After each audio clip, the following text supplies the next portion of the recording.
Αγαπητές μου μαθήτριες, αγαπητοί μου μαθητές, φίλοι, φίλες, όλες και όλοι εσείς που παρακολουθείτε αυτό το κανάλι γιατί μαθαίνετε ελληνικά, καλώς ήρθατε σε αυτό το βίντεο στο οποίο θα μιλήσουμε για σεισμούς. Είναι ένα θέμα το οποίο ζήτησε η Μανουέλα στα σχόλια του προηγούμενου βίντεο και σκέφτηκα ότι είναι ένα επίκαιρο θέμα λόγω των σεισμών που γίνονται τον τελευταίο καιρό στις Κυκλάδες, οπότε ίσως ενδιαφέρει όχι μόνο τη Μανουέλα αλλά περισσότερους από εσάς και αν είναι έτσι μείνετε για να δούμε τι μπορούμε να πούμε σχετικά με αυτό το θέμα.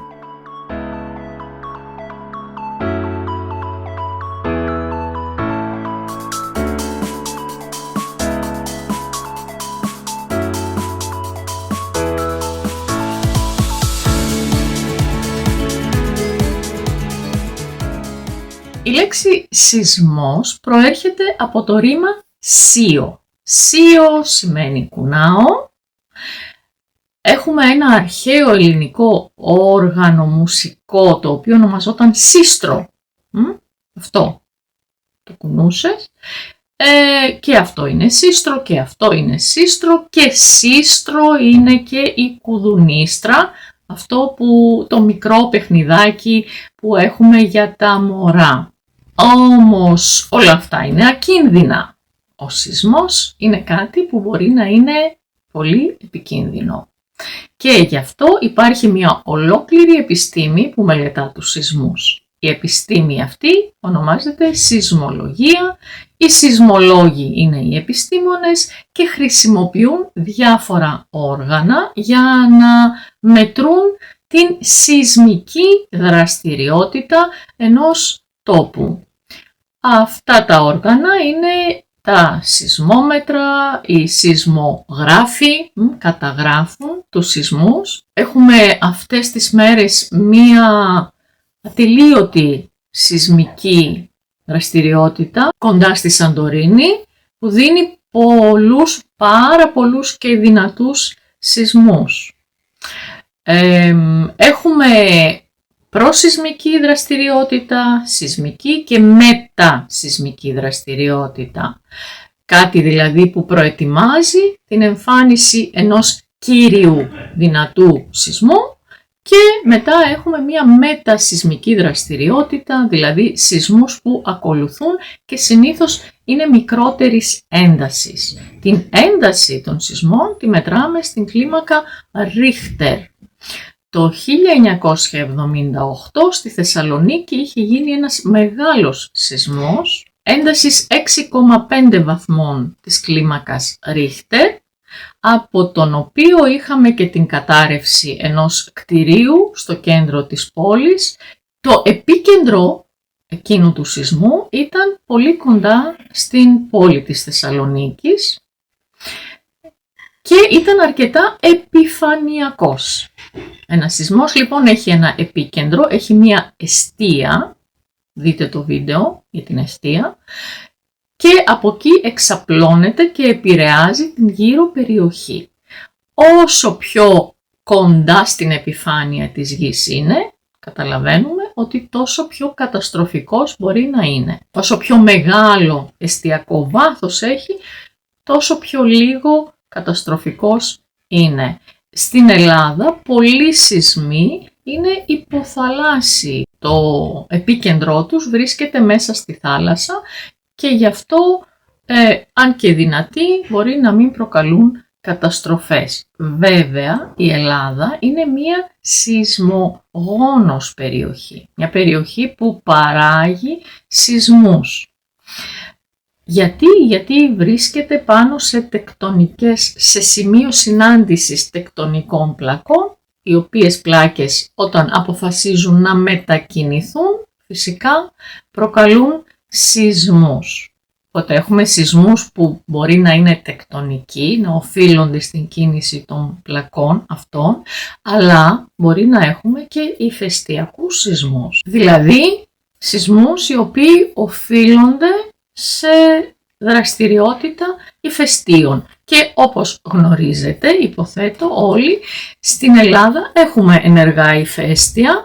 Αυτό της Σαντορίνης μάλιστα κατά το παρελθόν έχει δώσει πολύ δυνατούς και καταστροφικούς σεισμούς. Για να έχουμε κτίρια τα οποία αντέχουν τους σεισμούς, έχουν γίνει διάφορες μελέτες που έχουν σχέση με τον τρόπο κατασκευής των κτιρίων. Όλα αυτά περιγράφονται στον αντισεισμικό κανονισμό δόμησης κτιρίων. Δηλαδή πρέπει τα κτίρια να κατασκευάζονται με τρόπο που να αντέχουν σε σεισμικές δονήσεις. Η δόνηση, το κούνημα, το χτύπημα. Μεταφορικά χρησιμοποιούμε τη λέξη αδιάσυστος για κάποιον που δεν μπορούμε να τον μετακινήσουμε, δεν μπορούμε να τον αμφισβητήσουμε. Για παράδειγμα, λέω, υπάρχουν αδιάσυστα στοιχεία για την ενοχή του. Είναι ένοχος και τα στοιχεία που έχουμε, οι αποδείξεις που έχουμε, δεν μπορούν να αμφισβητηθούν. Δεν μπορεί κανείς να πει ότι όχι, δεν είναι έτσι. Αδιάσυστα, ακούνητα, ακλόνητα επίσης λέμε. Έχουμε και το ρήμα επισείο που σημαίνει απειλώ κάποιον με κάτι. Ο εργοδότης επισύει την απόλυση στους εργαζόμενους και αυτοί φοβούνται, δεν θέλουν να τους απολύσει. Δεν θα ακούσετε αυτό το ρήμα να χρησιμοποιείτε, μάλλον μόνο σε ειδικές περιπτώσεις. Όμως, αντίθετα, θα ακούσετε να λένε οι άνθρωποι λοιμοί, σεισμοί, καταποντισμοί, όταν θέλουν να περιγράψουν μία σειρά καταστροφικών γεγονότων. Αυτό είναι η παράφραση μιας φράσης που περιέχεται στο Ευαγγέλιο του Ματθαίου, όπου εκεί ο Ματθαίος, ο Ευαγγελιστής, προφητεύει το τέλος του κόσμου και τα γεγονότα που θα συμβαίνουν τότε, λέγοντας ότι τα έθνη θα πολεμούν το ένα το άλλο και ότι λοιμοί, με γιώτα που σημαίνει πείνα, ο λοιμός, λοιμοί με όμικρον γιώτα, επιδημίες, φυσικές καταστροφές και σεισμοί κατά τόπους θα είναι αυτά που θα χαρακτηρίζουν το τέλος του κόσμου. Οπότε και εμείς λέμε τώρα, λοιμοί, σεισμοί, καταποντισμοί, τραγικά πράγματα συμβαίνουν στον κόσμο.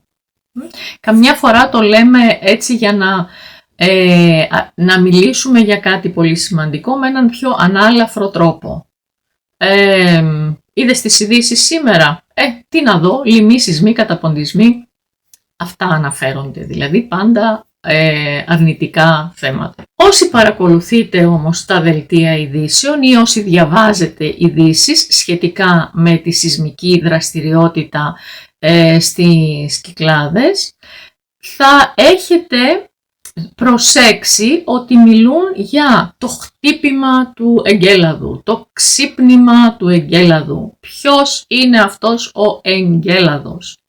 Ο εγκέλαδος, σύμφωνα με τη μυθολογία, ήταν ένας από τους γίγαντες, οι οποίοι γίγαντες πολέμησαν με τους θεούς του Ολύμπου και σε μία από αυτές τις μάχες η θεά Αθηνά κατά μία εκδοχή σήκωσε τη Σικελία, την πέταξε πάνω στον εγκέλαδο και ο εγκέλαδος έπεσε κάτω και καταπλακώθηκε από την Σικελία. Δεν σκοτώθηκε όμως και κατά καιρούς προσπαθεί να απαλλαγεί από το φορτίο αυτό που είναι πάνω του. Οπότε μετακινείται και έτσι εξηγούσαν οι αρχαίοι τους σεισμούς. Ξυπνάει ο εγκέλαδος, κουνιέται η γη. Σας βάζω κάτω στην περιγραφή του βίντεο ένα βίντεο του The Mythologist που αφορά σε αυτό το θέμα, όπου τα λέει πολύ αναλυτικά και πολύ ωραία και με υπότιτλους και μπορείτε να το παρακολουθήσετε. Επίσης θα σας βάλω και κάποια άλλα πράγματα, ρίξτε μια ματιά. Και επ' ευκαιρία προσέξτε και την ορθογραφία της λέξης σεισμός, με ι γράφεται, οπότε οτιδήποτε έχει σχέση με τους σεισμούς και το ρήμα σίο θα γράφεται με ι. Αυτά για σήμερα.